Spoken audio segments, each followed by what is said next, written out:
Thursday, everybody. It's Brenna with Seven Eagle coming at you with another exciting guest on our Live with Brenna. No Thursday is complete without this. So I would like to welcome Shawn. He is a veteran who's transitioning into the civilian space, and he has started the super exciting and informative S.O.S podcast. So I highly recommend. We'll drop the link so you guys can all access it. Subscribe to his podcast, and he brings on great people to talk to that help you guys transition into that space as well. So welcome, Shawn. Thanks, Brenna. Thanks for having me on here. Very excited to be here.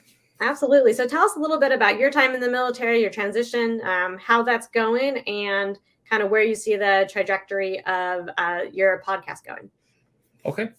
So I've been in the military for 19 years and some change, closing up my 20 years. I'll retire after 20. I've been an intel analyst my entire career. Lots of fun, getting to do the intel mission and learn a lot of things in that realm. So it's been a lot of fun doing that, and got to see a lot of great things. Been around the world, spent a lot of time in Korea and Germany as well. So it's just been fantastic in that sense. But like most say, I knew it was time. The time came to an end, so it's time to move on to the next chapter. So I started doing the transition piece. And I'm not an overly competitive person. I don't go out of my way to compete to try to, win things or whatever. I sort of go with the flow in most cases. But when it came to my transition, it was really one of the few times in my life that I said, you know what, I'm going to win this. I am going to win the transition because I heard some horror stories. I've met a ton of people that didn't have good transitions. Mm-hmm. So I really took part of that, the intel analyst side, the analytical approach, but then also a very aggressive approach. I got highly active in LinkedIn, started going to as many different seminars, classes, networking things, everything I could get into, I was trying to get into. And through that, I started meeting a lot of people. And what I found is when I started this, I had absolutely no idea what I wanted to do. Just like most veterans, right. Time to get out. Well, I don't know. Am I going to go do intel or I want to do something else? So I knew I didn't want to do intel anymore, but I didn't know what I wanted to do. And I had multitudes of options between my training, my education, my experience.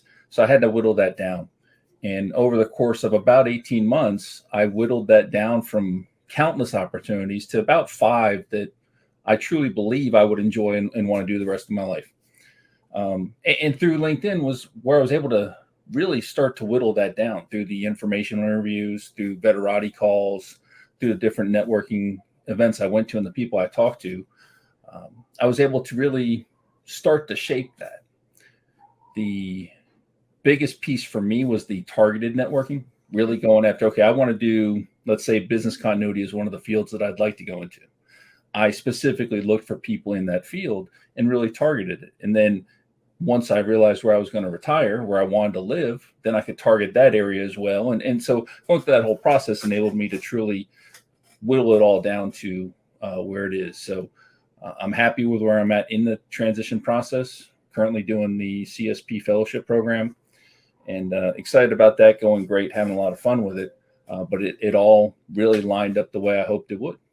Right. It's, that misconception that people can just turn in their paperwork and transition over to a GS or contractor, or, someone's going to be knocking down their door trying to hire them. And that's unfortunately not always the case. No, definitely not. But the opportunities start to arise once you start doing the networking piece. Right. So we met at a networking event with the key. Mm-hmm. Definitely, I'll drop a link there. But like you said, it's getting into those situations where you have the ability to ask people questions, either in person or through LinkedIn or through a virtual networking event, that you really get to do that self-discovery. Oh, absolutely. And it was the first key event I actually had made it to, and that was only a couple months ago. Mm-hmm. The key always fell in line with something else I had going on and was never able to check it out. So I'm really happy that I've been able to go to the last couple. A great group there. Between that, 50 strong vets industry, going to all those different networking events, that's been huge. And just trying to develop that network, learn from the other people who've done it before us. Yep. So all that's been very, very important. Right. There's always someone who's done it before. And if you can kind of learn from, their, successes and areas of opportunity, it's going to set you up for success. So when you were transitioning at the beginning and you first went to TAPS, what was the biggest takeaway from your time at TAPS? That seniors don't take it seriously. So being a senior NCO, I was in with a bunch of other seniors, and a lot of them were focused on just getting out of the class and moving on to go do something else. And that included the veterans brief, which to me, the VA brief was the most important one. I wanted to pay attention, brought my wife to that one. And all they were concerned about was getting out early. So that was kind of disappointing. But there were key things in each class. I went in and I told them I wanted every class. Mm-hmm. They're like, well, you don't need every class. I've done 20 years. I want every class. Yeah. Because I was going to check every block and see, because you never know. The instructor we had for Boots to Business, phenomenal. Just an amazing class, had so much information. And truly encourage everybody to do that. Even if you're not going to, or not planning on starting a business, you just never know. A great stepping stone for that piece. One of the first two mandatory classes we had to take was probably the most enlightening, because you sit down, you actually, work through your budget, and you figure out, how much you make now and how much you need to make. Right. Or how much you want to make, and so on and so forth. So sitting down and actually doing that process was very enlightening. And it really helped me focus what I wanted to do, or at least help lead to that piece, because I knew my dollar amount. Mm-hmm. I knew where I was moving at that point. I knew the dollar amount I wanted. So now I can, start getting a little bit more serious. And so that was a very big one for me too, I think. I like that you bring up the budgeting piece, because so often we see employers who will look at somebody's, rank in the military and how much they made, and then try to give, offer them the same amount. And they don't understand that there's all those allowances that go into the military member's paycheck. And the military member forgets that too when they go to negotiate. They think, oh, well, I've been living off of this paycheck, but they forget to add BAS and BAH and all those different allowances. So that's something people need to consider. It's powerful when you know that number you make now. So, if you want to figure out what that number is, and then determine if you want to include your retirement, if you're getting it, or disability, or if you want that number to stand on its own, it all plays a huge factor in where you go from there. Yeah. And taxes. And if you're going to live in an area that taxes veterans or not, is a big player too, and where people relocate. Absolutely. Yeah. So did you pick the month you were going to retire based off of the theory that some people who retire during certain months make more money? No. Okay. Didn't play a factor at all, actually. To me, it was all about just the timeline. Mm-hmm. I knew where my 20 was. And so I picked pretty much right after the 20. And that included the wife and I sitting and talking and figuring out, okay, when's schooling, because we have a senior this year, so we're obviously not moving him. Right. If I retire 1 March, I'm not moving him 1 March for 2 months of a senior year. This is not happening, So, plus we're only an hour and a half from where we're going to retire anyway. So the logistical piece is not that bad. It's not like moving across the country and what have you. So we had a full discussion that there was no me making all the decisions, and that I've been married for 21 years. It's a group decision. Yeah, because it's your wife gets to do her thing now and figure out kind of where her place is as a veteran spouse. That world is very different. She can have. We all know as military spouses, we get to follow our service member around, which is fantastic. But it's nice to be able to focus on ourselves a little bit. So that'll be a great way for you guys to explore kind of the civilian world as well. Yeah, it's important that transitioning service members remember to include the spouse in the entire process, because it's not just tough for the service member. It's a whole lifestyle change that you're going through, especially if you've been in 20 to 30 years. So you guys have to do it together. Spouses are able to come to all the transition classes. There's tons of organizations out there now focusing on the spouse, right, or doing spouse specific networking events, which is just amazing. So it'll really benefit you, in my opinion, if you include the spouse the entire way, the entire process. I hear a lot of military members say, I like when they're active duty, that they try to keep their spouse out of the work environment. So if they've spent the last, 6-10 years not talking about work at home, then why are they going to all of a sudden bring them into that discussion when it comes time to leave the military? But it is such a huge shift that they really should be included. And I think people forget that they can bring their spouses to most of those briefs. Yeah, that's a valid point too. And I was never that way. Obviously, working in intelligence, there's certain things I couldn't talk about at home. But I don't know what kind of existence it would have been if we didn't, like, if my wife knew nothing about the entire military process. But there were definitely things that I had to leave at work, emotions, interactions, what have you. Okay, some of that stuff doesn't need to come home. But it's, to me, it's always been nice, and my wife's working now too. So when we both come home at the end of the day, there's conversations we tell each other about our days. So I think it's important to keep the communication up. Yeah. So if you could tell you 20 years ago something that would surprise you about the transitioning process, what would it be? How little my peers know. It might be because I came in at 28 as opposed to 18, but I've always been friends with a lot of people that are retiring. So I've always been inquisitive about the process. So I've been asking about the retirement process and learning from people who are retiring for at least the last 10 years. So I didn't go into this blind. I knew that it was important to start at 24 months. And it looks like it's going to be actually moving to 36 months for retirement process. So to me, that was important. And it amazes me, the people that I'm meeting through the TAP process, through the networking events, that are the same rank or higher, been in longer, and have no idea what all's out there. So that piece actually surprised me a bit. Yeah, I think a lot of retirees just assume that they will get their hat and go sit at the coffee shop and enjoy kind of just life after the military, but they still have that drive and motivation to do something. And most of them end up working other jobs just to, they don't want to just sit at home, but it takes some work. Yeah. So how many connections do you have on LinkedIn? Closing in, I think, on 2,000, I think. A lot of them, like, I guess I've gone back and forth between the creator mode and not creator mode, and you definitely get a lot more connection requests when you don't have it on. And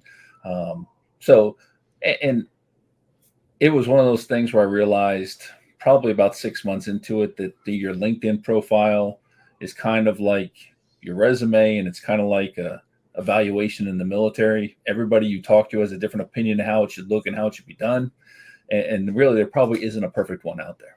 Yeah. So I try to play with mine every week for a little bit, just to update something or make something look a little better, change the wording.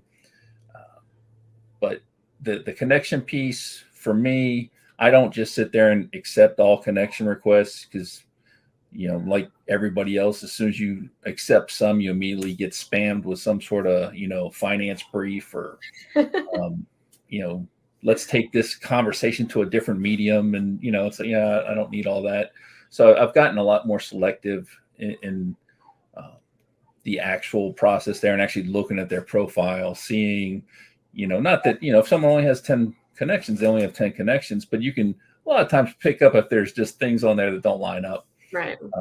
So I've been a little selective in that sense, but for the most part, I'll connect with just about anybody who reaches out to me.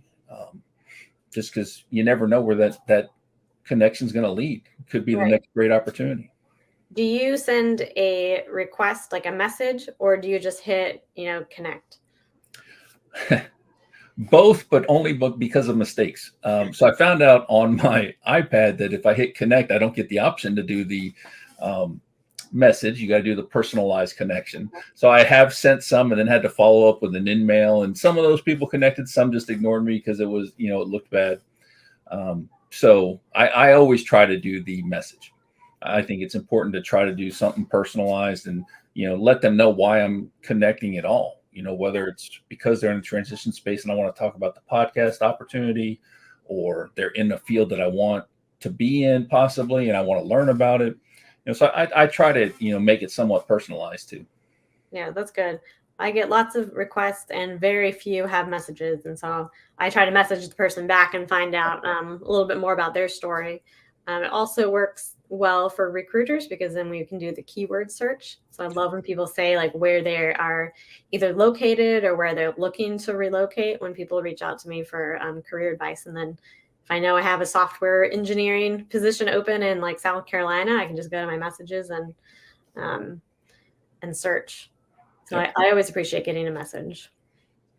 Absolutely. And that targeting, searching, and networking is so important. It's just so great. I mean, I've been able to find some great connections in Jacksonville in a job that I'm interested in and truly learn about it. It's Right. just a great opportunity. Yeah, it's getting to shadow people at work essentially without actually going to their work and shadowing them. That's a great way to put it. I like that. Yeah. So through your time transitioning, you learned that not all the information is in one place, right? So let's talk a little bit about your podcast and how you are sharing information and kind of your biggest takeaways from having started your podcast and what you how you see that growing.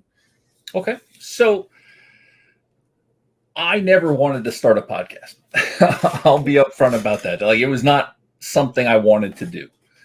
Now I have a background in communication, public relations, and I was DJ'd when I was younger, and so I've always been comfortable in front of people, so that didn't bother me. But it was just never something that I really thought about doing. And I connected with a group in Dallas called the Who You Know Networking Show, and they help people find jobs or learn better ways to not help them find jobs, but better ways to get through the ATS and get seen. Right.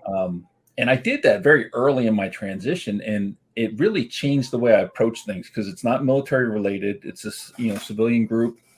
Although Mark, my co-host, is part of that group. He's a veteran, but they don't focus on the military. They just sort of focus on the general public and trying to help them there. So that changed my outlook, and I got to know these guys. And I was on a call with Trevor Houston, who's one of the guys on the team, and him and I were talking about a podcast, and he pitched this idea to me, and I'm like, I don't want to do podcasting, and he's telling me, look, you have so much micro content you can pull out of a podcast. It's unbelievable. So I started thinking about it, and then he pitched me this idea for a podcast, and I'm like, that's not me. I don't like that. And so I countered with my idea, which was to focus on the people in the transition space, the veteran support organizations, and the organizations they support or run. Turns out there's really nobody really focusing on that right now, which I didn't necessarily know, but I do know that there's 40,000 plus veteran support organizations out here, and the military is not going to tell you about any of them when you go through TAP. Because they're nonprofits, and if they get talk about one, you got to talk about them all, Yeah. so on and so forth. So I understand it, but there's so many out there. Where do you start? So through my networking, I was told about certain ones. Hey, you got to do this, you got to do that, you got to do this, and so I focused on certain ones, and I've branched out. I've gotten to know other people, and so I pitched this idea to Trevor, and he loves it. He goes, "Man, this sounds great. Let's link you up with Mark, and let's talk about it." So this all started about January of this year, and by probably March, we had the concept and everything. So we set a 1 June launch date. Originally trying to do Memorial Day in May, but we went ahead and went with 1 June.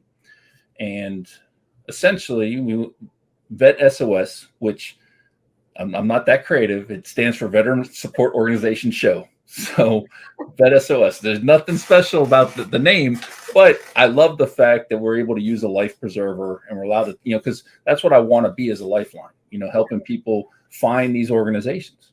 And once we get our website fully operational, we'll be able to put them up there, and you'll be able to sort by the organization too. So you can say, okay, well, I wanted to check out Seven Eagle Group, and if I do one with that, they can actually look up Seven Eagle Group and see if, hey, I like what they're talking about. I'm going to go check them out. Is ideally what I'd like it to be. That is And awesome. so we started, and I figure I can do about 40,000 shows, give or take a few, because there's that many organizations out there. So I should really have no shortage of guests. And so far, I haven't really had much problem booking. We just aired episode 21 this week. It comes out every week. The original will broadcast on Tuesdays, and then we replay it on Fridays. And we're booked through episode 37 through the end of the year. So we're just going to keep going and keep putting this out. So really, we're focusing on the people in the space and the organizations that they support. And then if they have things coming up, they talk about that. If they have other opportunities, they talk about that. Some people, they're involved in a bunch of things, so like we had Alfredo Torres on there. Yep. Had a million things to talk about, and a lot of them talk about their transition process, which is fantastic because you're learning from people who went through it, and you're learning from the mistakes they made, because a lot of them will tell you how bad their transition process was. So far, it's been fantastic. It's been an amazing experience. The biggest takeaway, Murphy shows up every time in one way, shape, or form. He will show up and he will weigh in with his comments and opinions. Yep. And the very first episode, number 1, as soon as we hit record live, my computer froze. I wasn't in the first 5 minutes of the first episode because I had to reboot and come back. So I have this podcast. I'm not even in it. So, we're learning each time, and the guests have been phenomenal. We much like you do, we have a very loose format, focus on the individual first, then focus on the organization. And then we follow the conversation as well. Yeah, because so much more information comes out, I feel, when it is just a natural back and forth. And that's when it seems to be a structured format, that's when afterwards I'm like, oh, I forgot to bring up, XYZ, or I feel I need to cut somebody short so that we can get to, the predetermined path and get back on schedule. But I think that the personal stories, like, that is what people learn from, and they see themselves in that. And even though everybody's going through their transition differently, there are so many people transitioning every single day, and to be able to have those resources and those personal stories behind the resources is really important. Oh yeah, and you get to actually know the person, which makes it's just so meaningful. And because look at something like Vets Industry. If you attend one of their networking events, you're looking at a couple hundred people. You're not necessarily going to get one-on-one interaction with some of the key people there. You may, but you may not as well. And so being able to actually see what they're about and hear their story, and to me, it makes it that much more personal and relatable. Yeah. And it is such a small community once you get down to it, that when I go to networking events, I see people that I only knew on LinkedIn, and I feel like I already know them. And it kind of becomes this big family. So we have this family when, we're in the military, and it's nice to see that family can continue if you opt in after you leave the military. Oh yeah. And that was the other reason really that I wanted to start this. Is I was just overwhelmed with the amount of support. You come out and it's like all these doors open and everybody wants to help you. Everybody, unfortunately, also has an opinion of how you should do it. So you got to sort of weed through that. And I like the way Alfredo Torres words it. Transition's a buffet. You go up there and you pick what you want. Mm-hmm. And that's really what it's about. You figure out what works for you, and you go after it. But I was so overwhelmed by the support we had, and I wanted to find a way to give back. But I also realized very early that I don't need to go start another veteran support organization. Right. I don't need to, because there's that many out there. So I do volunteer with Vets Industry right now, and the podcast was more of a way for me to also give back without impacting anybody else, and just trying to actually focus on these organizations and help them get a little bit better. Yeah. So are you finding that in your transition, and as you're creating this podcast, that it's kind of like a deployment, like as soon as you land, everybody's like, welcome home, like, congratulations, thanks for your service, and then it dies off as as you do the reintegration? Do you think that as soon as people are separating, they're bombarded by all these resources, and then once people assume they have acclimated to the civilian world, it tapers off in a way that it shouldn't? I don't believe it will. Most of the organizations that I've participated in, they help veterans regardless of their status. You know, and, like I'm in 4 block right now. Mm-hmm. We got people that retired years ago that are in the program. Vets industry, I always see people on there that are either transitioning, already retired, had been retired for a while. Now, are there some out there that probably do that? I would say absolutely. But the ones I believe that really are trying to make a difference, really care, and, you know, a lot of them have programs no matter where you are in that process. And a lot of them will tell you that the transition process doesn't stop. You're continuously transitioning because, I go back to Alfredo again. You know, he very pointedly talks about how we spend several months in basic training learning to be a service member. Mm-hmm. We get a week to learn how not to be anymore. Yeah. You know, it's a great way to look at it. And so it's not something where the day after you retire or get out, all of a sudden, I'm a civilian. I know exactly what I'm doing. I just, I think it's a continuous process, and there'll always be those pieces, because we are a very small part of the population. Yeah. And getting smaller. Yes. But it is, I like that you work with organizations that see it as, a life journey. So many times we hear people that, I went from combat boots to, my suit the next day and everything was fine. And not everybody has that luxury of rolling right into either what is going to be a good fit for them long term. People don't know the interview questions to ask to make sure that it's the right culture fit for them. Yep. And sometimes they almost forget why they are leaving the military after their service, and then they jump right into a company that has the same kind of the same reason that they got out. They just end up jumping into another company because it's comfortable, because they didn't do the self exploration. And then they do need these organizations later on after they realize they need help transitioning. Yeah, and there's a lot of caution out there about people. I don't know how to word this so it doesn't sound bad, but almost taking the easy transition and going right into the transition space, instead of trying their luck at something else or branching out into something. Don't get me wrong, there are plenty of people that probably did that and are doing outstanding things, but there's also a lot of opportunity out there.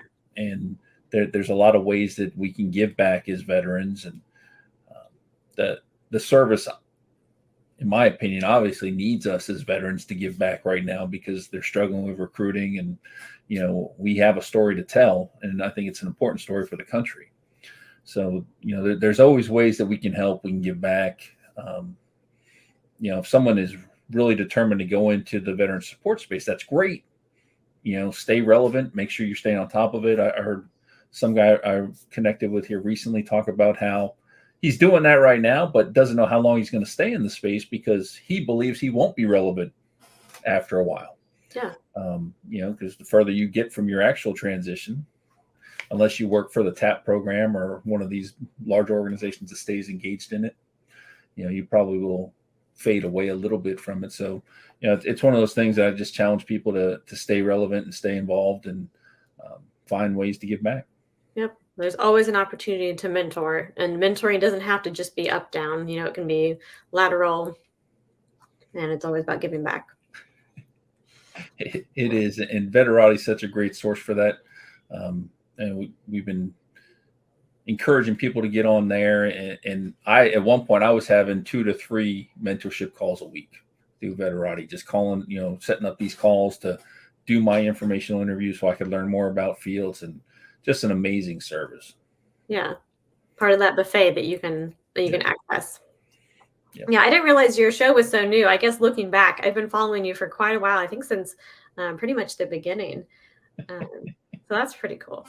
Wow. It adds up quick.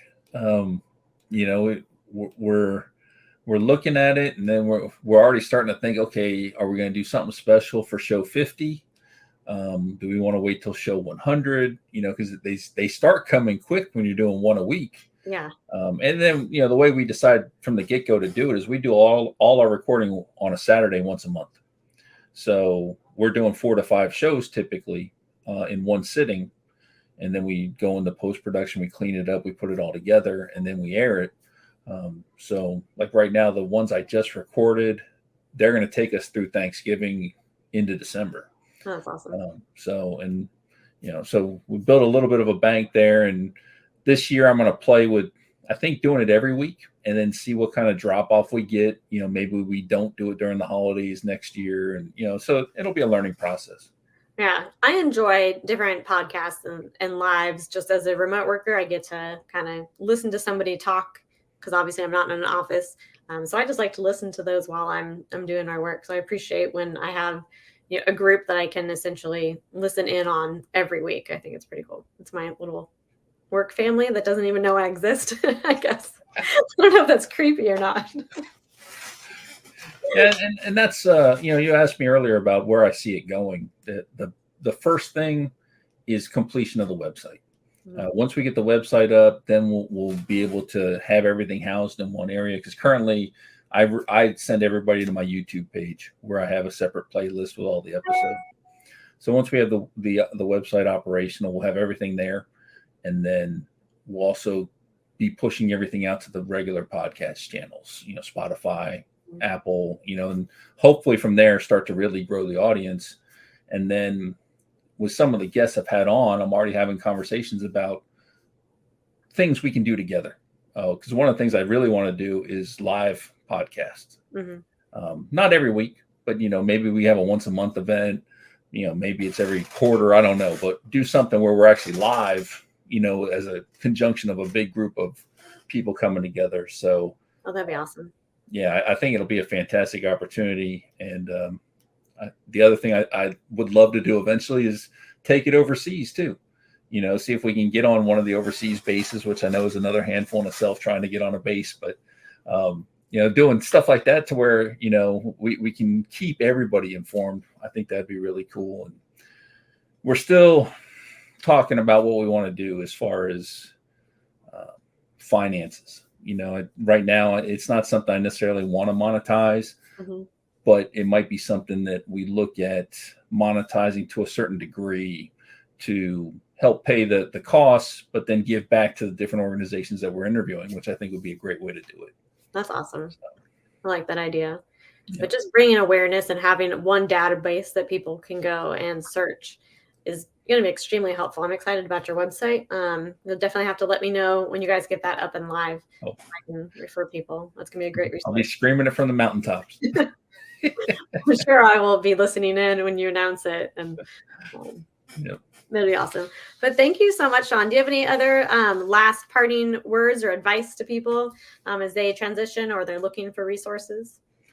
There are so many resources out there. Start early, do your due diligence, and find what works for you. Everybody's going to point you in the direction of different ones. Some will work for you, some won't. Some of the top tier ones that I was told about, it didn't do a whole lot for me, but others did a whole lot more. So figure out what works for you, go after it, and just, win your transition. That way you're successful afterwards, and you're not in a position where you fall into some of the other categories that, we're concerned about. Right. So it's okay to be competitive in the transition space. I would say so. Awesome. Well, thank you so much, Shawn. I've enjoyed our chat, and I've loved watching your podcast grow, and I'm excited to see kind of where it goes in the future. And best of luck to you and your wife and your graduating high school student. That is exciting. Thank you so much, Brenna, for having me on. This has been a blast. Yep. Have a good day, you guys. Thanks for watching. Take care. Bye.